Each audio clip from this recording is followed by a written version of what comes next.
Hello. How are you? Now that we are more than halfway through the year, it's safe to say that most of us have read a lot of books, and I have also read a lot of books.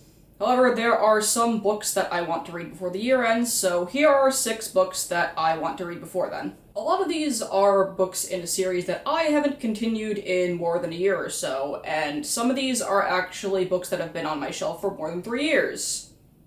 Oops. But as you can see, I need to read these last week. So yeah, let's get into it. Help, they're starting to take over my house!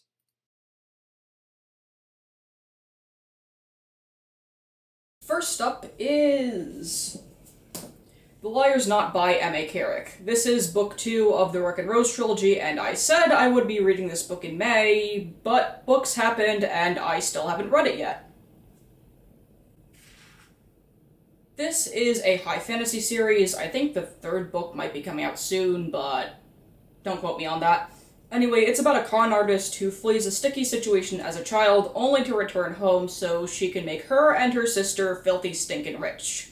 But as is the norm, somebody throws a wrench in her plans, and everything goes south. I loved the world building in this. There's nightmare magic, geometry-based magic, weird dream realms, methods of divination that are loosely based on tarot if I'm not mistaken, a ruling class that needs some sort of reality check, vigilantes, all that other stuff. The characters in this aren't bad at all either, especially their interactions with the supporting cast. There is a lot more I want to say, and I may or may not be considering doing a book review on book 1, so stay tuned. The next book is Ruin by John Gwynne. This is book 3 of the Faithful and the Fallen saga, the first 2 books being Malice and Valor, both of which I loved.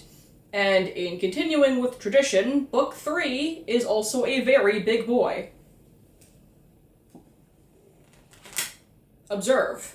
The story takes place in a world called the Banished Lands, and there's this whole prophecy and impending war between good versus evil, along with reawakening giant stones that are behaving very oddly, and giant worms. Okay, that last one doesn't sound hot, actually. That sounds very terrifying. I would personally call this a low fantasy series because the magic doesn't really have any prevalence here, and there's no concrete magic system as far as I'm aware. The plot is something you may have seen before if you're a hardcore fantasy enthusiast, but the characters, in my opinion, are very well written and quite easy to get invested in. I'm still salty about one particular incident. No spoilers. But I read the 2nd book 4 years ago, which means I need to pick this up soon. Like today. Actually, let me do that now.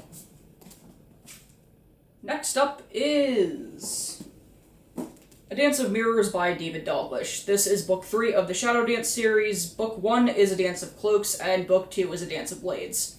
This is a dark fantasy series and follows the son of a legendary assassin whose newest target is the daughter of a priest. But instead of doing his job, he chooses to protect her from the wrath of his guild, which sends him down a path away from the harsh control of his father. I'll keep my thoughts brief because it's been a while since I read the 2nd book. I found the first 2 books to be very accessible, and they're actually some of the books I read in the early days of my fantasy enthusiasm, however it's called. They weren't half bad, and I actually liked them both, so if you're new to fantasy and you want to try getting into fantasy, then I definitely recommend checking the first book out. It is a dark fantasy series though, so I wouldn't really say it's for everyone, but yeah. The next book is A Torch Against the Night by Sabaa Tahir. This is book 2 of the Ember Quartet, the first book being An Ember in the Ashes. This is a YA fantasy series and follows a girl whose brother is arrested for treason. In exchange for her brother's rescue, she risks her life to spy on the Marshall Empire's ultra-super-special military academy, and it's here that she meets the school's finest student, who really wishes he weren't here right now. An Ember in the Ashes was the last book I read in 2019, and I liked it a lot. I think I gave it like 4 stars. I will confess that I did sleep on this for a few years, but I'm very glad I chose to read it. The plot and the characters are equally compelling, and it's very easy to get invested in the story. The series actually finished up not too long ago, so clearly I need to get off my butt. The next book is Priest of Lies by Peter McLean. This is book 2 in the War for the Rose Throne series. Book 1 is Priest of Bones. This is a grimdark fantasy series. I would also put it in low fantasy for the same reason as Ruin. On the other hand, this is the part where I shamelessly plug my book review. The series is set after the end of a brutal war, and follows an army priest who has to rebuild his criminal empire. But things don't go quite to plan because the higher-ups decide to breathe down his neck for funsies. Priest of Bones was one of my favorite reads this year, and I read it back in March, so it hasn't been that long since I read it. And fun fact, I got my dad to read it too. If you want to hear more of my thoughts, then I highly suggest checking out my review because I go more into depth on there. And the last book on this list is The Defiant Heir by Melissa Caruso. This is book 2 of the Swords and Fire trilogy, book 1 being The Tethered Mage. In the Riveran Empire, the rare few who are born with magic are taken as children and conscripted into the Falcon Army. A particular incident, a very explosive everything is on fire incident, binds an heiress and scholar with a girl who has lived on the streets to avoid being taken in by the Falcon Army. And as it so happens, there might be a war on the way. I did enjoy the first book and the world building. I remember getting hardcore Venice vibes, which I am always down for. Book 2 has been on my shelf for quite a while now, as with the rest of these books, and it really doesn't help that I have a tragic lack of object permanence. I also liked all of the main characters as well, so I am looking forward to reading this.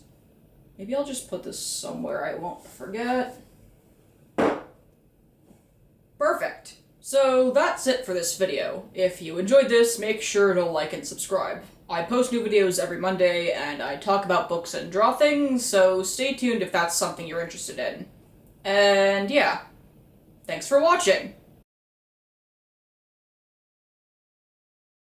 The plot is something you may have seen before if you're a hardcore fantasy enthusiast, but the characters, in my opinion... I love brain farts. The power of Christ compels you.